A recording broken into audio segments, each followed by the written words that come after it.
लक्ष्मी नारायण भगवान की जय। श्रीमन नारायण नारायण नारायण, लक्ष्मी नारायण नारायण नारायण, विष्णु नारायण नारायण नारायण, श्रीमन नारायण नारायण नारायण, श्रीमन नारायण नारायण नारायण।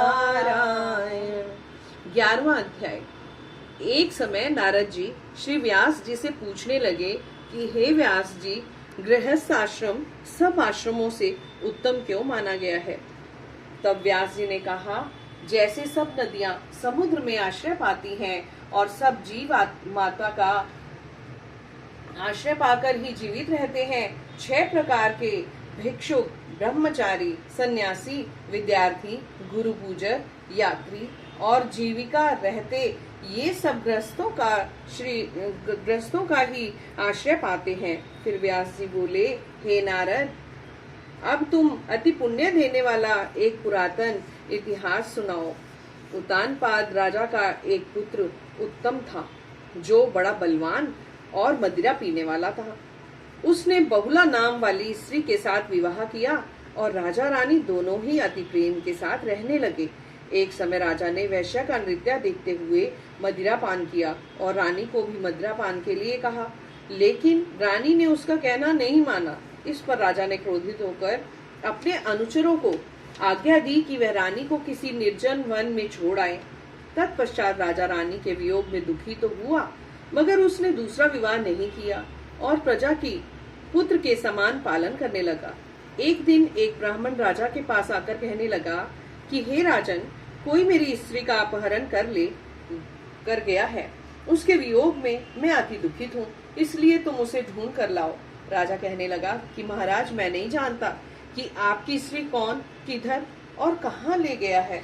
मैंने तुम्हारी स्त्री को कभी नहीं देखा कि वह कैसे स्वभाव और रूप वाली है। तब ब्राह्मण बोला कि वो यद्यपि कठोर वचन बोलने वालों, कुरूपा, काले रंग की और कर्कश स्वभाव वाली है, लेकिन मैं उसकी कोई निंदा नहीं करता, क्योंकि वह मेरी पत्नी अर्थात अर्धांगिनी है।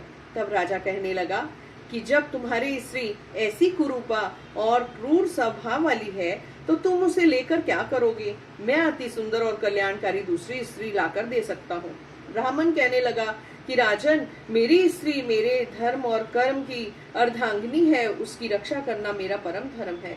जो अपनी स्त्री की रक्षा नहीं करता, उसका कल्याण नहीं होता।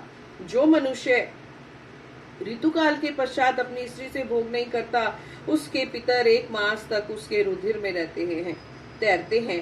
ब्राह्मण के ऐसे वचन सुनकर राजा अपने शस्त्र लेकर रथ पर सवार होकर चारों ओर घूम फिर उस स्त्री को खोजने के लिए गया। कुछ दूर जाकर उसने एक आश्रम में देखा, जहाँ पर एक महान तेजस्वी ऋषि कुशा के आसन पर विराजमान थे। राजा को देखकर उस ऋषि ने राजा का कोई आदर सत्कार नहीं किया और बोला, मैं जानता हूँ कि तुम राजा उतानपाद के पुत्र हो, मगर तुम यहाँ किस कारण आए हो? राजा कहने लगे, हे मुने, ब्राह्मण के घर से कोई उसकी स्त्री को हर कर ले आया है।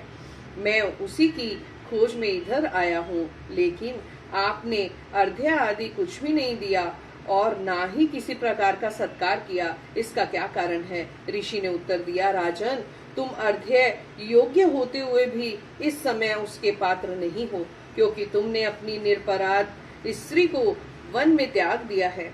जहाँ स्त्री का यह धर्म है कि वह तन मन धन से अपने पति की सेवा करे और उसकी आज्ञा का पालन करे, वहाँ पुरुष का भी धर्म है कि वह अपनी स्त्री की यथाचित सम्मान करे। जिस घर में स्त्रियों का मान होता है, वहाँ पर देवताओं का वास होता है।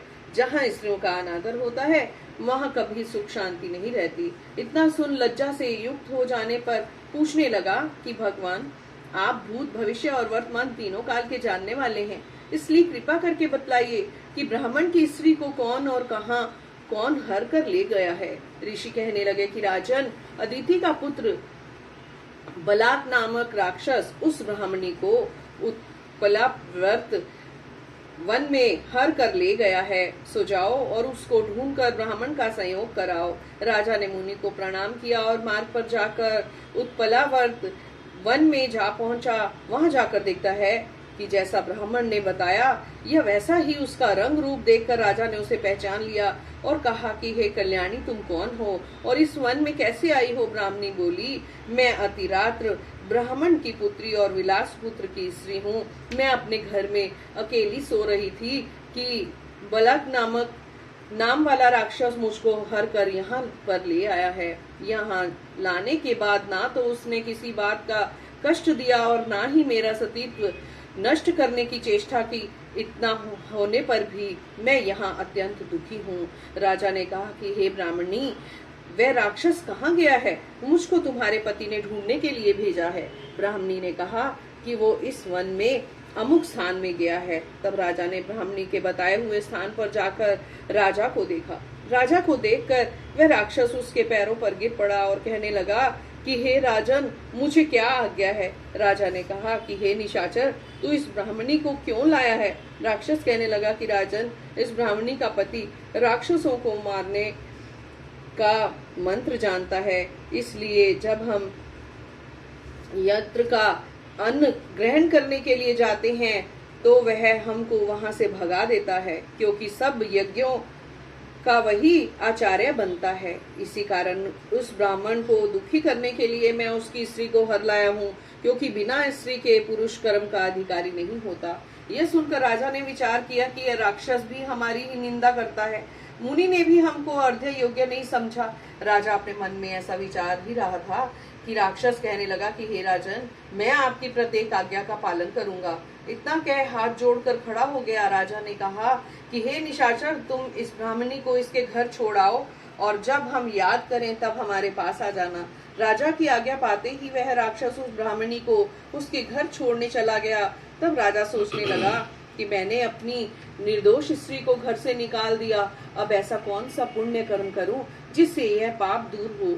तब राजा पुनः मुनि के पास गया और उनसे अपना कर्तव्य पूछा। मुनि ने कहा, हे राजन, तुम्हारी स्त्री को शतापात नाम के नाग ने वन में घूमते हुए देखा तो वह उसको पाताल लोक में ले गया है। उस नाम की नंदा नाम वाली एक कन्या है, उसने अपने घर में उसको छिपा रखा है। यह सुन राजा वहां से अपने घर आया और ब्राह्मण को स्त्री सहित अपने घर में देखकर बहुत खुश हुआ। तत्पश्चात राजा ने बलाक नामक राक्षस को याद किया और वो तुरंत ही राजा के पास आकर उपस्थित हो गया। बलाक को देख राजा ने उसे पाताल लोक से अपनी स्त्री को लाने का आदेश दिया। उसके बाद वह राक्षस पाताल लोक गया और वहां से राजा की स्त्री को लाकर उसको सौंप दिया। इसके पश्चात राजा रानी बड़े प्रेम से रहने लगे। लक्ष्मी नारायण भगवान की जय। ओम नमो भगवते वासुदेवाय। ओम नमो भगवते वासुदेवाय। ओम नमो भगवते वासुदेवाय।